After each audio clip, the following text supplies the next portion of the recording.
Blood यानी कि रक्त के बारे में बातचीत करते हैं। ठीक है, यानी कि ब्लड का मतलब खून। समझते हैं हम लोग। रक्त एक प्रकार का तरल संयोजी ऊतक होता है। ठीक है, यानी कि रक्त क्या है? लिक्विड कनेक्टिंग टिश्यू है। ठीक है, जो पूरे बॉडी को कनेक्ट करके रखा है। जहाँ जहाँ हमारा बॉडी है, बॉडी का पार्ट है, वहाँ वहाँ ब्लड है। क्लियर? रक्त की प्रकृति दुर्लभ क्षारीय यानी कि वीक बेसिक अल्कलाइन होती है। ठीक है, एवं पीएच का मान 7.4 होता है। ठीक है, 7.4 है जब भी तो वीक बेसिक अल्कलाइन है, यानी कि वीक बेसिक है ये। ठीक है, इसीलिए यह क्या है? इसका पीएच का वैल्यू 7.4 होता है। सामान्य व्यक्ति के शरीर में रक्त की मात्रा शरीर के भार का 7% होता है। शरीर के भार का 7% होता है। मान लीजिए कोई व्यक्ति है 100 किलो का, तो उसका जो ब्लड होगा 7 लीटर होगा। ठीक है, इस तरीके से कहीं कहीं आपको देखने को मिलेगा कि मेल का जो होते हैं ब्लड वो 5.5 लीटर होता है, और फीमेल के जो होते हैं ब्लड 5 लीटर होते हैं। ठीक है, तो हाफ लीटर का इधर उधर होता है। ठीक है, ये याद रखिएगा चीज़ें। ठीक है, हम यहाँ पर लिखे हैं मेल में 5 से 6 लीटर ब्लड होता है और फीमेल में 4 से 5 लीटर ब्लड होते हैं। क्लियर? नेक्स्ट समझते हैं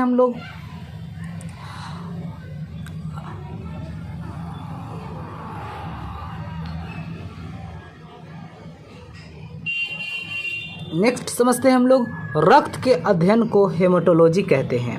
ठीक है, या सेरोलॉजी भी कहते हैं। दो नाम है, सेरोलॉजी बोलिए या हेमेटोलॉजी बोलिए। ठीक है, रक्त का अध्ययन को करते हैं। ठीक है, रक्त के अध्ययन को क्या कहते हैं? हेमेटोलॉजी या सेरोलॉजी। ठीक है, रक्तदाब यानी कि ब्लड प्रेशर को मापने वाले यंत्र को क्या कहते हैं? स्फिग्मोमैनोमीटर कहते हैं। ठीक है, ब्लड प्रेशर को जिस यंत्र से मापा जाता है उस यंत्र को क्या कहते हैं डियर? स्फिग्मोमैनोमीटर। क्लियर? नेक्स्ट समझते हैं हम लोग। एक सामान्य व्यक्ति का रक्तदाब 120/80 मिलीमीटर होना चाहिए, यानी कि 120/80, यानी कि 120 होता है ब्लड के जाने का रफ्तार और 80 होता है आने का रफ्तार।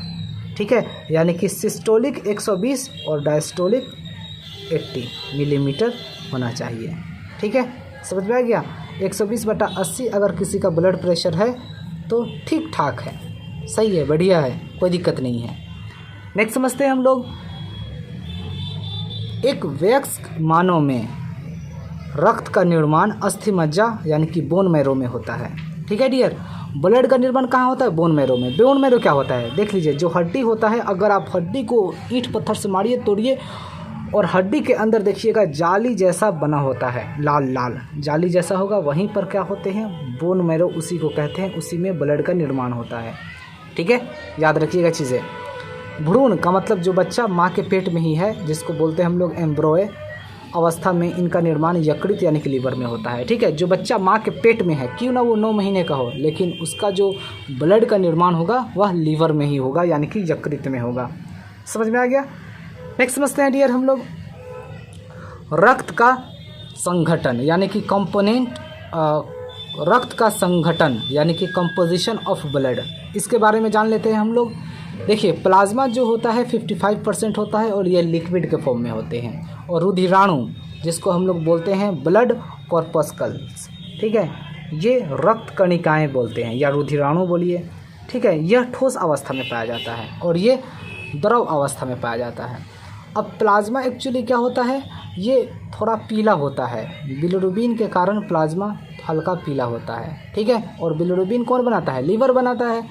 समझ में आया डियर? अब यहाँ देख लीजिए, तो प्लाज्मा में 90% जल होता है, 7% प्रोटीन होता है, 0.9% लवण होते हैं यानी कि सॉल्ट, और 0.1% ग्लूकोज होते हैं, और 2% जो होते हैं वो अन्य होते हैं चीज़ें। ठीक है, और ब्लड कॉर्पल्स में 3 चीज़ें आपको देखने को मिलेगा, आरबीसी यानी कि red blood cell, WBC white blood cell, और प्लेटलेट्स। ठीक है, तो ब्लड कॉर्पस्कल्स यानी कि रुधिराणु 3 प्रकार के होते हैं, आरबीसी, डब्ल्यूबीसी, प्लेटलेट्स।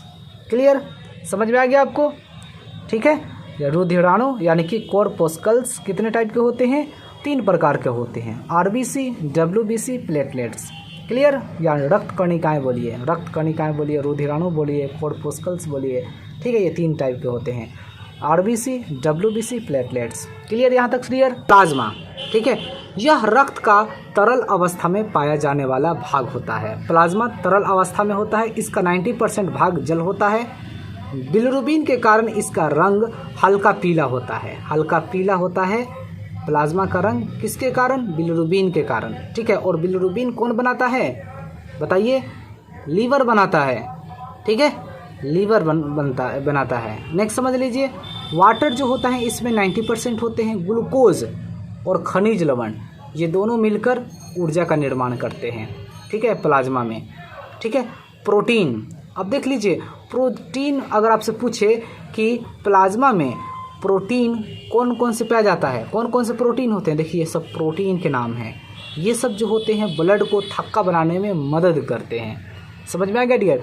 जैसे कि thrombin, prothrombin, globulin, fibrin, fibrinogen, ये क्या होते हैं? रक्त को थक्का जमाने में काम आते हैं। रक्त के थक्का जमाने के काम आते हैं यही सब, रक्त को थक्का बनाते हैं। थक्का का मतलब क्लोटिंग, यानी कि जमाते हैं। ब्लड का हाथ कट गया और ब्लड जम गया तो यही काम करते हैं। समझ में आ गया? क्लियर। नेक्स्ट समझते हैं अब हम लोग प्लाज्मा के कार्य। देख लीजिए, प्लाज्मा शरीर में प्रोटीन एवं अन्य पदार्थों को एक स्थान से दूसरे स्थान तक ले जाने का कार्य करता है, ठीक है। प्रोटीन और अन्य पदार्थ को प्लाज्मा क्या करता है? एक स्थान से दूसरे स्थान तक ले जाने का काम करता है। प्लाज्मा रक्त में पीएच का मान को संतुलित करने रखता है, ठीक है, संतुलित करके रखता है। प्लाज्मा जो होता है रक्त में यानी कि ब्लड में पीएच के मान को संतुलित करके रखता है ये, ठीक है। रक्त का थक्का जमाने में सहायक होता है। प्लाज्मा जो होता है रक्त को थक्का बनाने में सहायक होता है। प्लेटलेट्स भी होता है, ठीक है, आरबीसी भी होता है। ये सब चीज़ें याद रखिएगा आप। नेक्स्ट समझते हैं हम लोग, ग्लूकोज को बाकी अंगों तक पहुंचाता है। ग्लूकोज जो होता है बॉडी के अंदर, ग्लूकोज यही प्लाज्मा बाकी अंगों तक पहुंचाने का काम करता है। सीरम, प्लाज्मा में रक्त का थक्का जमाने वाला कारक अर्थात फाइब्रिनोजेन नामक प्रोटीन को हटाने पर प्राप्त होने वाले पदार्थ सीरम कहलाता है, ठीक है। समझ में आ गया? प्लाज्मा से रक्त का थक्का जमाने वाला कारक अर्थात फाइब्रिनोजेन नामक प्रोटीन को हटाने पर क्या करता है? प्राप्त होने वाले पदार्थ सीरम कहलाता है। समझ में आ गया? ठीक है, ये सीरम है। शुद्ध जीवाणु यानी कि ब्लड कॉर्पोस्कल्स, यह रक्त का 45% भाग होता है। इसे 3 भागों में बांटते हैं, ठीक है। लाल रक्त कण यानी कि आरबीसी, रेड ब्लड सेल, श्वेत रक्त कण, वाइट ब्लड सेल, रक्त बिंबाणु यानी कि प्लेटलेट्स, ठीक है। ये तीनों का जो काम होता है ब्लड को थक्का बनाने में मदद करते हैं, ठीक है। अब समझते हैं एक एक चीज़ें। लाल रक्त कणिकाएं यानी कि आरबीसी, रेड ब्लड कॉर्पोस्कल्स बोलिए या रेड ब्लड सेल बोलिए, बात एक ही है। तो आरबीसी वैज्ञानिक इनका नाम होता है इरेथ्रोसाइट, इरेथ्रोसाइट होता है। आरबीसी का वैज्ञानिक नाम इरेथ्रोसाइट होता है। नेक्स्ट, इसका निर्माण जो होता है वयस्क यानी कि अस्थिमज्जा बोन मैरो में होता है, ठीक है। अगर आपसे कोई पूछता है कि आरबीसी का निर्माण कहाँ होता है तो बोन मैरो में होता है। बोन मैरो को जैसे हड्डी है और हड्डी को तोड़िए फोड़िए तो इसके अंदर आपको जाली जैसे, जालीनुमा जैसे दिखाई देंगे, लाल लाल होते हैं, ठीक है। तो यहीं पर ब्लड का निर्माण होता है। समझ में आ गया? और आरबीसी का निर्माण भी यहीं होता है। क्लियर?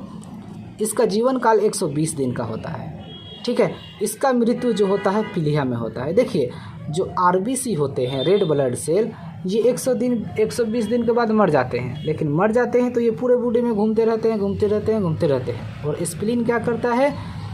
ये जब घूम रहा होता है तो इसको पकड़ के, ठीक है, पकड़ के, पीलिया बोलिए हिंदी में या तिल्ली बोलिए या स्प्लीन बोलिए, इसको पकड़ लेता है। स्प्लीन पकड़ लेता है इस चीज़ को, आरबीसी को, और पकड़ लेने के बाद अपने अंदर छुपा लेता है, ठीक है, छुपा लेता है ये। समझ में आ गया? क्लियर? तो इसीलिए हम लोग क्या कहते हैं? स्प्लीन को ग्रेवयार्ड भी कहते हैं, ठीक है। समझ में आ गया आपको? नेक्स्ट समझते हैं हम लोग। तो स्प्लीन, खराब हुई आरबीसी पीलिया यानी कि स्प्लीन में जाकर नष्ट हो जाती है, ठीक है। आरबीसी जो होता है स्प्लीन में जाकर नष्ट हो जाता है, इसलिए इसे आरबीसी की कब्र यानी कि ग्रेवयार्ड कहते हैं। इसे ब्लड बैंक ऑफ आरबीसी भी कहते हैं। ब्लड बैंक ऑफ आरबीसी किसको कहते हैं? स्प्लीन को कहते हैं। याद रखिएगा चीज़ें। क्लियर? नेक्स्ट समझते हैं अब हम लोग। आरबीसी में केंद्रक नहीं पाया जाता है, ठीक है, तो नोट यहाँ पर है, इम्पोर्टेंट है। ऊंट एवं लामा, ठीक है, प्रजाति के जीवों की आरबीसी में केंद्रक पाया जाता है। दो ही होते हैं, ऊंट होते हैं और लामा होते हैं, जो बकरी की तरह लगता है, थोड़ा लंबा होता है, और ये ऊंट तो जानते हो कैमल। इन दोनों में केंद्रक पाया जाता है, ठीक है। ये आरबीसी के जीवों में केंद्रक पाया जाता है, ये याद रखिएगा चीज़ें, इम्पोर्टेंट है। एक स्वस्थ पुरुष में आरबीसी 45 से 55 लाल प्रतिघन मिलीमीटर होता है, ठीक है। महिला में 40 से 45 लाख प्रतिघन मिलीमीटर होती है। आरबीसी का कार्य ऑक्सीजन का परिवहन होता है, ठीक है। ऑक्सीजन का क्या करता है? परिवहन करता है, ठीक है, जिसके लिए इसे हीमोग्लोबिन नामक प्रोटीन पाया जाता है, ठीक है। देखिए, ब्लड में आरबीसी होते हैं और आरबीसी में क्या होंगे? हीमोग्लोबिन। वही हीमोग्लोबिन क्या करता है? ये जो होता है ऑक्सीजन का परिवहन करता है। ऑक्सीजन अल्वियोली से लेता है, जहाँ ऑक्सीजन आता है वहाँ से लेकर और पूरे बॉडी में पार्ट को ऑक्सीजन दे देता है, और वहाँ से कार्बन डाइऑक्साइड लेकर आता है और अल्वियोली के पास रख देता है, और हम लोग एक्सहेल करके बाहर निकाल देते हैं। समझ में आ गया आपको? ठीक है, तो आरबीसी में हीमोग्लोबिन पाया जाता है और हीमोग्लोबिन के कारण ही रक्त का रंग लाल होता है। ये भी चीज़ें याद रखिएगा। अगर आपसे कोई पूछे खून का रंग लाल किसके कारण होता है, तो हीमोग्लोबिन की वजह से होता है। ठीक है डियर, समझ में आ गया आपको? नेक्स्ट समझते हैं। यहाँ पर हीमोग्लोबिन दो चीज़ों से मिलकर बना होता है, ठीक है, हीमेटिन और फिर ग्लोबिन। देखिए हीमेटिन क्या है, जिसको हम लोग हीमेशन भी कहते हैं। यह लौह तत्व यानी कि आयरन होता है, ठीक है, जिसके कारण रक्त का रंग लाल होता है। क्लियर? ग्लोबिन यह एक प्रोटीन होता है जो कि ऑक्सीजन एवं कार्बन डाइऑक्साइड को शरीर के विभिन्न भागों तक लाने व ले जाने का काम करता है, जिसको हम लोग ग्लोबिन कहते हैं। कॉकरोच में सफ़ेद रंग का रक्त होता है क्योंकि इसमें हीमोग्लोबिन नहीं होता है। ठीक है, कॉकरोच जो होता है, इनका जो होता है ना ब्लड, कैसा होता है? सफ़ेद रंग का होता है, क्योंकि इसमें हीमोग्लोबिन नहीं पाया जाता है। इसमें हेमोलिम्फ होता है। हेमोलिम्फ जो होता है वाइट होता है, जो कॉकरोच में पाया जाता है। ठीक है, ऑक्टोपस में नीले रंग का रक्त होता है। ऑक्टोपस का रक्त कैसा होता है? ब्लड नीला होता है, क्योंकि इसमें होमोग्लोबिन नहीं होता है। क्योंकि इसमें क्या होता है? हीमोग्लोबिन नहीं होता है, इसमें होमोसायानिन होता है। हीमोसायानिन की वजह से क्या होता है? ऑक्टोपस का रंग नीला होता है, और हेमोलिम्फ की वजह से क्या होता है? कॉकरोच का जो रक्त होता है सफ़ेद होता है। ये चीज़ें याद रखिएगा। क्लियर? नेक्स्ट समझते हैं हम लोग। रक्त में आरबीसी नष्ट होना, हीमोलाइसिस। सोते समय आरबीसी की संख्या 5% कम हो जाती है। ऊंचाई पर जाने पर आरबीसी की संख्या 30% बढ़ जाती है। ठीक है, जब भी तो हम लोग को डर लगता है। आरबीसी की संख्या घटना, एनीमिया यानी कि आयरन, लौह अयस्क की कमी से खून की कमी हो जाते हैं। खून का कमी होना यानी कि आयरन का कम हो जाना। ठीक है, और इससे कौन सा बीमारी हो जाता है? एनीमिया हो जाता है। ठीक है, बढ़ना यानी कि पॉलीसाइथीमिया। ऊंचाई पर जाने पर गर्भ धारण के समय तो त्वचा पर धब्बे बन जाते हैं। ठीक है, त्वचा पर क्या बन जाते हैं? धब्बे बन जाते हैं। धब्बे बन जाते हैं। क्लियर? समझ में आ गया? नेक्स्ट समझते हैं हम लोग यहाँ पर श्वेत। नेक्स्ट समझते हैं यहाँ पर हम लोग श्वेत रुधिर कणिकाएं यानी कि WBC। अब वाइट ब्लड सेल के बारे में हम लोग समझते हैं। इसका वैज्ञानिक नाम जो होता है ल्यूकोसाइट। ठीक है, इसका जो निर्माण होता है अस्थिमज्जा यानी कि बोन मैरो में होता है। सिंपल सी बात है। ठीक है, ब्लड जो होता है कहाँ पाए जाते हैं? ब्लड का निर्माण कहाँ होता है? बोन मैरो में होता है। तो ब्लड में ही तो आरबीसी, WBC, प्लेटलेट्स होते हैं। ये याद रखिएगा चीज़ें। ठीक है, इसका मृत्यु क्या होता है? मृत्यु जो होता है रक्त में ही हो जाता है, ब्लड में ही हो जाता है। जीवन काल इनका कितना होता है? 2 से 4 दिन का होता है, या 13 से 20 दिन का होता है। इसमें केंद्र उपस्थित होते हैं। ठीक है, यानी कि इससे हम DNA, RNA पता कर सकते हैं। समझ में आ गया? अब देख लीजिए, इनका जो संख्या होता है 8000 से 10,000 के बीच में होता है। इसका जो कार्य होता है, यह हमारे शरीर में प्रतिरक्षी तंत्र यानी कि इम्यून सिस्टम को मजबूत बनाती है एवं रोगों से सुरक्षा प्रदान करती है। WBC रोगों से सुरक्षा प्रदान करता है, याद रखिएगा। यह जीवाणुओं यानी कि बैक्टीरिया को नष्ट करती है, इसलिए इसे शरीर की रक्षक यानी कि गार्ड सेल एवं रक्त का पुलिसमैन कहते हैं। रक्त का पुलिसमैन वाइट ब्लड सेल को कहते हैं, ठीक है, या गार्ड सेल भी वाइट ब्लड सेल को कहते हैं, क्योंकि यह हमें क्या करता है, रोगों से सुरक्षा रखता है। ठीक है, समझ में आ गया डियर? क्लियर? समझ में आ गया? रोगों से जो WBC होता है, देखिए कार्य इसका क्या होता है, यह हमारे शरीर में प्रतिरक्षी तंत्र यानी कि इम्यून सिस्टम को मजबूत बनाती है एवं रोगों से सुरक्षा प्रदान करती है। ठीक है, ये हमें जो होता है WBC रोगों से सुरक्षा प्रदान करता है। यह जीवाणुओं यानी कि बैक्टीरिया को नष्ट कर देता है। जो भी हमारे बॉडी के अंदर बैक्टीरिया एंटर हो तो ये WBC होता है, वाइट ब्लड सेल, यह नष्ट कर देता है। इसीलिए इसको हम लोग क्या कहते हैं, गार्ड सेल कहते हैं। और दूसरा भी इसको कहते हैं रक्त का पुलिसमैन। किसको कहते हैं? WBC को कहते हैं। ठीक है, WBC 2 प्रकार के होते हैं। ठीक है, कौन से? ग्रैनुलोसाइट्स और फिर एग्रानुलोसाइट। ठीक है, याद रखिएगा, यानी कि कणिका युक्त और अकणिका युक्त। समझते हैं न्यूट्रोफिल्स, ठीक है, सर्वाधिक मात्रा में पाया जाता है। ठीक है, न्यूट्रोफिल्स इसमें सर्वाधिक मात्रा में पाया जाता है। बेसोफिल्स सबसे कम मात्रा में पाया जाता है। मोनोसाइट जो होता है सबसे बड़ी WBC होता है। ठीक है, लिम्फोसाइट्स होता है जो सबसे छोटी WBC होता है। याद रखिएगा चीज़ें, मोनोसाइट सबसे बड़ी WBC क्या होता है वाइट ब्लड सेल में, तो मोनोसाइट, और सबसे छोटी लिम्फोसाइट। ये चीज़ें याद रखिएगा आप। क्लियर? नेक्स्ट समझते हैं हम लोग कणिका युक्त यानी कि ग्रैनुलोसाइट्स, यानी कि WBC के बारे में जानते हैं हम लोग। ठीक है, यानी कि कणिका युक्त के बारे में जानते हैं। न्यूट्रोफिल्स संख्या में सर्वाधिक होती है, यानी कि 65% होता है। यह बाहर से आने वाले जीवाणुओं यानी कि बैक्टीरिया पर सबसे पहले आक्रमण करती है और शरीर की रक्षा करती है। यही होता है न्यूट्रोफिल्स, शरीर को रक्षा करता है सबसे पहले यही। ठीक है, जो भी आएगा शरीर से बाहर सबसे पहले यही रक्षा करेगा। ठीक है, समझ में आ गया डियर?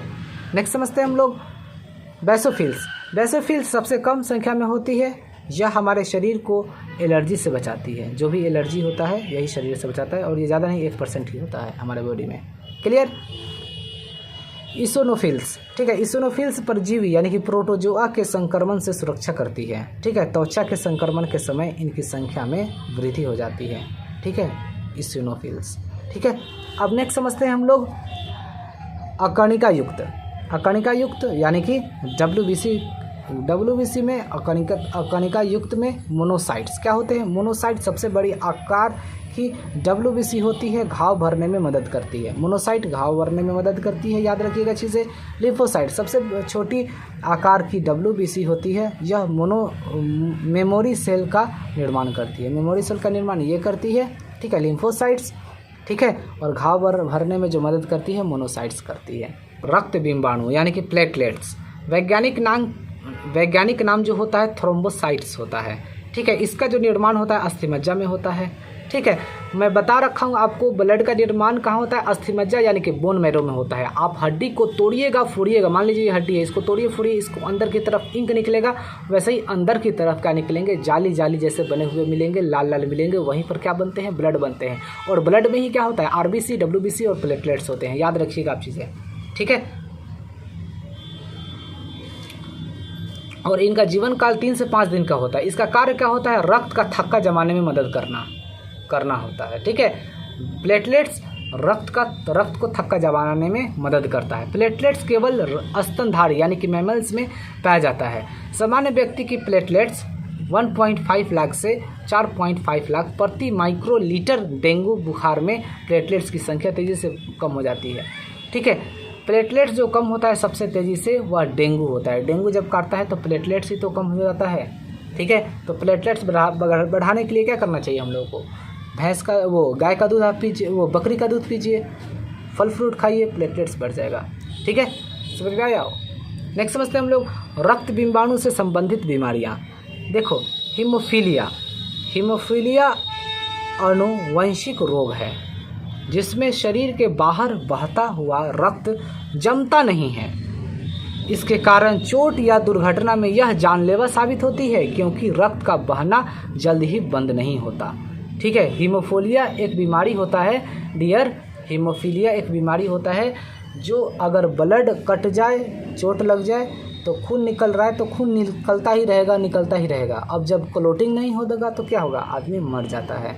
ठीक है, तो हीमोफीलिया को रॉयल डिजीज़ के रूप में जाना जाता है।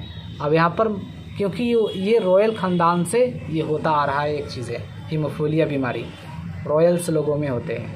ठीक है, रक्त का वह घटक रक्त वाहिकाओं में इसके थक्के को बनाने से रोकता है। हेपरिन, हेपरिन ही है जो ब्लड को क्या करता है, थक्का नहीं बनाने देता।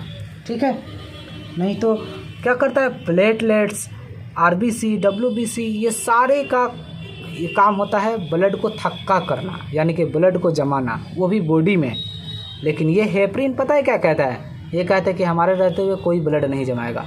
ठीक है, ब्लड जमाना कब है, जब कोई चीज़ कट फट जाए तो बाहर की तरफ ऑक्सीजन के प्रेजेंस में आते ही क्या होता है, ब्लड जम जाते हैं। देखते हो किसी का हाथ कट गया, 2 मिनट में हाथ को बंद करो, 5 मिनट 10 मिनट, और फिर ब्लड रुकना बंद हो जाते हैं। तो ये हेपरिन होता है। हेपरिन के कारण ही क्या होते हैं, हमारे ब्लड में, हमारे बॉडी में ब्लड आराम से मूवमेंट कर रहे हैं, आ रहे हैं, जा रहे हैं। ठीक है, अगर ब्लड जम गया ना तो पता है सीधा ब्रेन हैमरेज हो जाएगा, आदमी सीधा मर जाएगा। और सबसे छोटा जो नस होता है ब्रेन का ही होता है।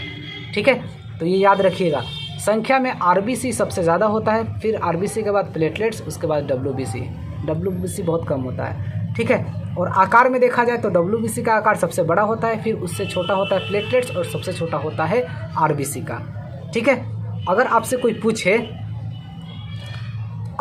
कोई पूछे आरबीसी, डब्ल्यूबीसी और प्लेटलेट्स का बताइए रेशियो क्या होगा, तो याद रखिएगा 600, फिर 1 और फिर 400।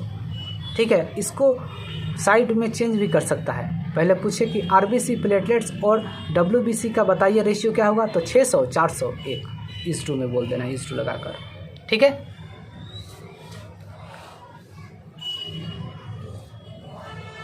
नेक्स्ट समझते हैं हम लोग रक्त का थक्का बनना। जब किसी कटे हुए भाग से रक्त बाहर निकलता है तब यह जलीय के रूप में कुछ ही मिनटों में जम जाता है, इसे रक्त का थक्का कहते हैं। ठीक है, विटामिन के रक्त का, यानी कि रक्त या ब्लड क्लोटिंग कहते हैं। ठीक है, इसे रक्त का थक्का या ब्लड क्लोटिंग कहते हैं। ठीक है, विटामिन के रक्त का थक्का बनाने का काम करता है। विटामिन के जो होता है ब्लड को थक्का बनाने का काम करता है, ये याद रखिएगा। ठीक है, ये भी चीज़ याद रखिए। नेक्स्ट समझ लीजिए, थ्रोम्बोप्लास्टिन और प्रोथ्रोम्बिन और कैल्शियम, ये तीनों मिलकर क्या बनाते हैं, थ्रोम्बिन। ठीक है, और फिर थ्रोम्बिन और फाइब्रिनोजेन, ये दोनों मिलाकर फाइब्रिन बनाते हैं। फाइब्रिन और ब्लड कॉर्पोस्कल्स, ये दोनों मिलकर क्लॉट करते हैं, जब भी हमारा ब्लड क्या हो जाता है, जम जाते हैं। ठीक है, तो ये सब चीज़ें आप याद रखा कीजिए।